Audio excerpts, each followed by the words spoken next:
great. So in case you decide to change careers, we know where we stand. We know where to look for you. Okay.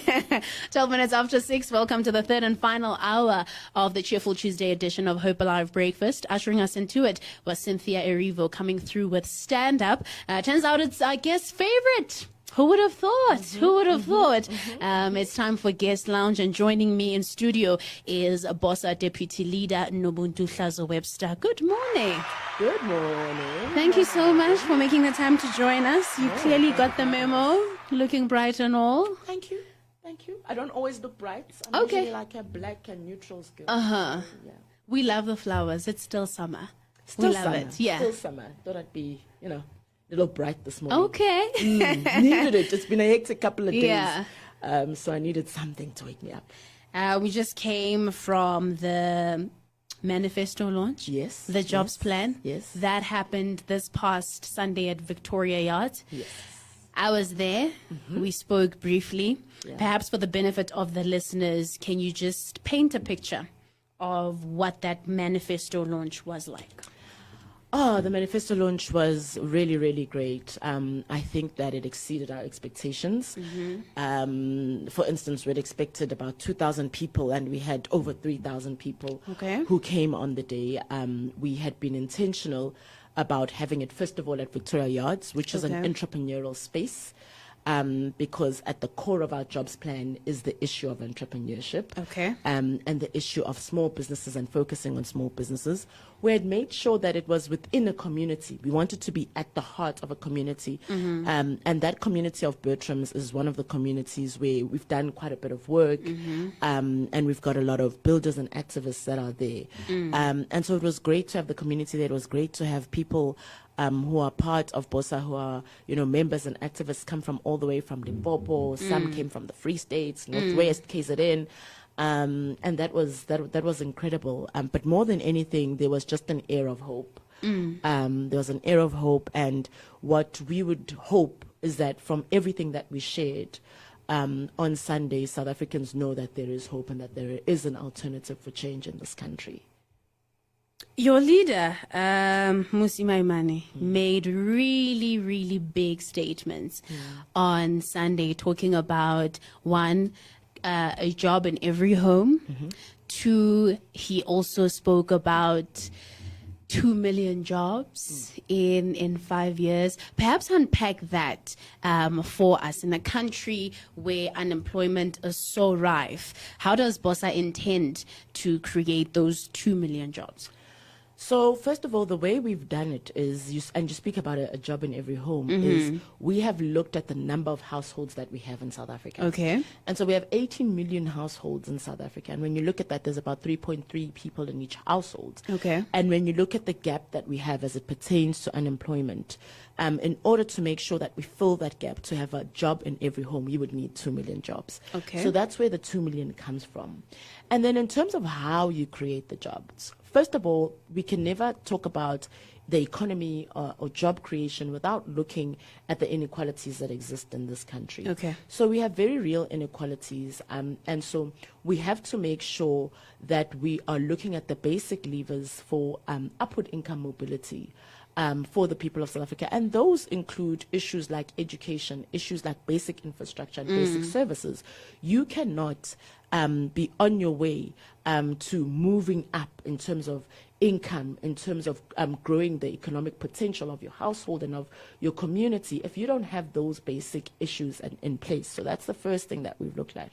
The second is to say that this economy, the mainstream economy that we have, cannot absorb the 17 million unemployed people in this country. And so we have to make sure that we expand the economy. And in expanding the economy, we've got to focus, on small and medium enterprises. We've got to focus on the informal trade sector and formalizing that trade sector, because then you start to then create jobs or increase the amount of jobs in a sector that is outside of the mainstream economy, because that really is at a place where it's reached a point where it can't grow much further in terms of taking on more employment and absorbing the unemployment that we have. And so as a result of that, we focused on township economy, we focused on the rural economy. And in that way, you also expand geographically. You know, you're expanding spatially in terms of where your economy is thriving as well. You speak about formalizing the informal sector. I'm pretty sure you are aware of the fact that it's not just South Africans that exist in that space as things stand. What is BOSA's stance on the immigration policies and immigration laws that we have as a country, and how do you intend to maneuver that as far as formalizing the informal sector is concerned? We're very clear as it pertains to immigration in this country that the issue that we have is with regards to illegal immigration. Immigration happens the world over, and as it pertains to having skills that come into your country, as it pertains to having labor that comes into your country, that is something that we can never say we don't want as a country. We can never say we don't want immigrants in our country. So what we're clear about is that the issue that we have is that of illegal immigrants, and we must always make that distinction between immigrants and illegal immigrants. We need to make sure that we tighten our borders. We need to make sure that there's good border control in this country so that we know who is in the country, so that we're able to, even as it pertains to issues of crime, control those kinds of issues in this country, control how resources are deployed in this country. And that means you have to have border control and know who's in the country.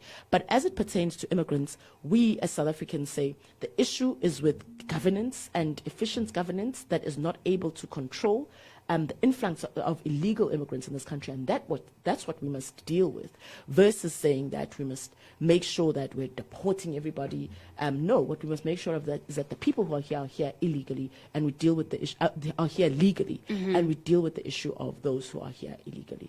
It's 18 minutes after 8, Racha and Hope Alive Breakfast. On the guest lounge this morning, I'm joined by Build One South Africa Deputy Leader, Nobuntu Webster. We are going to take a short break, and when we come back, we've got questions from my listeners. So we are definitely going to get into those, yes? Great.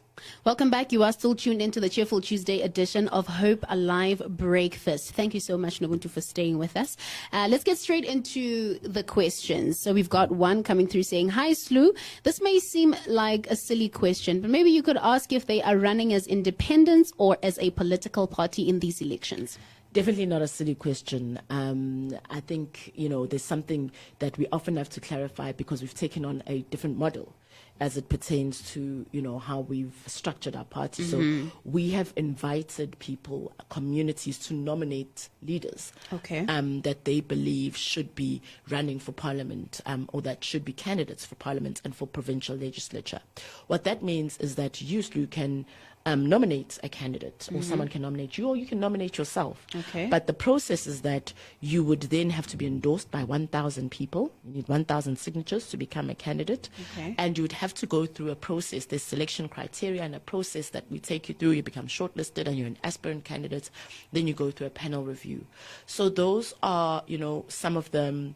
Sorry, just so we're clear, that panel review is within BOSA. It's within BOSA. Okay. And you actually have to become a member of BOSA. You have to sign on to our policies, to our values, to our governing principles, and become a member of BOSA. Okay. The difference is that you're not selected through a process of branches or structures. You're selected by the community or by a constituency themselves. And that's the difference. We're saying that this is a hybrid kind of system between an independent candidate system, a direct election system, and a political party system. Given where electoral reform is at, we came up with something that's kind of hybrid and allows us to do what we had always wanted to do, in that we want to say, South Africans, choose your leaders. Let it not be that people are accountable to a party more than they're accountable to the communities and to the citizens of this country. Let's move to the next question. How do they plan to win the trust and confidence of South Africans beyond their promises? I think we can all agree that the vast majority of South Africans are tired of promises and manifestos that don't seem to mean anything once votes have been won. So apart from their manifesto, which appears to be lovely, how do they plan to be different from the already existing fibers in the game, or players of the game? I think that's what he meant to say. So first of all, we have been very intentional about calling ourselves a government in working. A government in working. And not a government in waiting. Okay. we have been doing work in communities already ever since we started. Where we go to communities and we find that there's no water, we have worked to put in boreholes in those communities. We've put in water tanks in communities. We've worked with SMMEs and made sure that we're setting up an SMME desk and helping SMMEs with, at times, seed capital, at times workshops and at times skills to be able to build their businesses. We've helped ECD centers. So we're already doing work in communities because we want to start whatever we have in our plan, the focus areas in our plan, we want to start showing how we would make that difference. And so that is one of the ways where we're saying to South Africans, this isn't just about promises. This is about us saying we want to work, and we're putting our resources and our money where our mouth is at. Whatever funds that we have, whatever we're getting from communities and from individuals in South Africa who want to donate to the cause. Part of it is doing that. We're also partnering with organizations collaboratively. We're partnering with NGOs. We're partnering with private business, and we're saying, let us do this work in communities. All right, let's move to the next one. Mine is basically a question literally for all small or newly formed political parties that you'll ever get the opportunity to have a discussion with you on your platform, of which this particular party is also kind of one of them. And my question is, why did they specifically opt for going their own way instead of proposing for coalitions with one of the top three parties? Not coalitions just in the sense of joining forces as partners, but literally dissolving their own brand into the bigger brand. If they considered that already, have they considered that already, or they already attempted? What impeded them from succeeding? So why didn't you just join, choose from the top three in the country and just join? I think it's very clear when you look at the voter turnout in the last elections. It's very clear that South Africans are not convinced by what already exists. And I can say that I personally was not convinced by what already exists. So, when Musi and myself started the party, it was literally because we wanted to create an alternative for South Africans to what already exists. And we started the party in 2022. When you look at, the top three parties in this country, you have to be able to identify that. For instance, as we're saying that South Africans can be able to choose their candidates, that's something different from those three parties that exist, and that's taking democracy back to people. It's giving power back to the hands of people. That also takes away the idea of saying you have people who work their way through the ranks and they're now candidates on parliament because they've worked their way through the ranks of the party, versus there are people who are actually credible and are skilled to be able to do that. And that's just one of the ways. When you look at our policies and how we are saying we want to do the work that we're doing, that's different from what we've seen. So the answer in a nutshell is to say that what we needed in South Africa, we believe what we needed in South Africa didn't exist. And we can see from the voter turnout in 2021 that South Africans also didn't believe that they didn't have the right options, that they had the right options to be able to choose from. But still staying with that point, are you open, and I've asked you this before, but for the benefit of the listeners, is BOSA open to coalitions come elections 2024 after people have taken to the polls? We absolutely are. And even now, we are in engagements and in conversations with numerous parties. We even had parties that were at our manifesto launch to be able to work together with them. We know that this election is one where coalitions are going to be very important. We believe that we have to work with and within coalitions.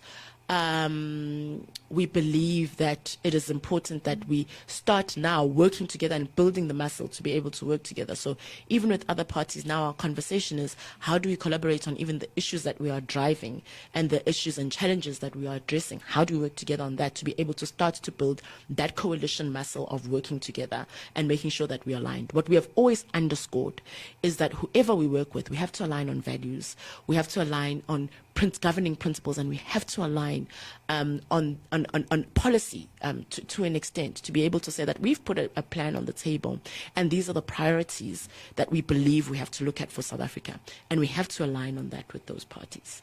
Let's take the last question. And by the way, these are questions from young people. I think that's what is also interesting to indicate that young people are interested in the politics of this country.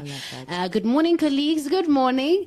I mean, we have 350 registered political parties, 350 independent candidates. candidates, I stand to be corrected. These political parties are trying so hard to be heard and seen, yet there's one ruling, making noise on how the current one is not making impact, and so forth. Do they think forming another political party is helpful if we have been ruled by one political party for 30 years now, and there's never been any accountability or taking responsibility as citizens of this country?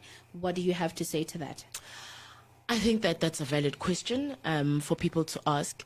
But what I do want to say is that how we have been structured as a democracy since 1994 is really, for me, not a true reflection of what democracy can be.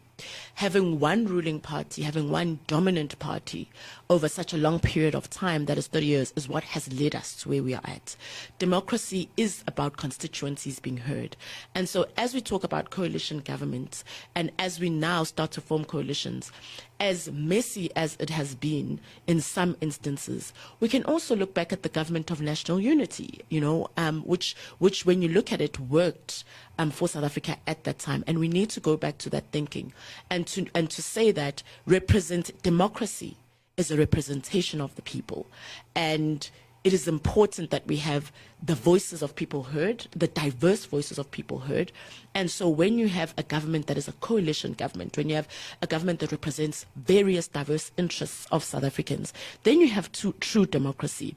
And as we go into this election, while you have, a party that will lead the government, I think in essence we will find that we won't have what we have typically had as one ruling party. We will have a conglomerate of parties that will be working together. Are you still working on mobilizing more people ahead of the elections? Absolutely. We have been, Musi and myself, over the past couple of months, and will over the next few months as well, be in every province. We've got campaign teams in every single province in this country, and we'll be, next week I'm in Western Cape, following week I'm in Eastern Cape, Thursday I'm in Northern Cape. We are going to be all over the country for the next couple of months, talking to South Africans, letting them know what our message is, but also always listening to South Africans. Nobuntu, thank you so much for making the time to speak to us. Thank you for answering the questions of the young people. We look forward to having you back closer to time. Thank you so much for having me. I've enjoyed it. Thank you.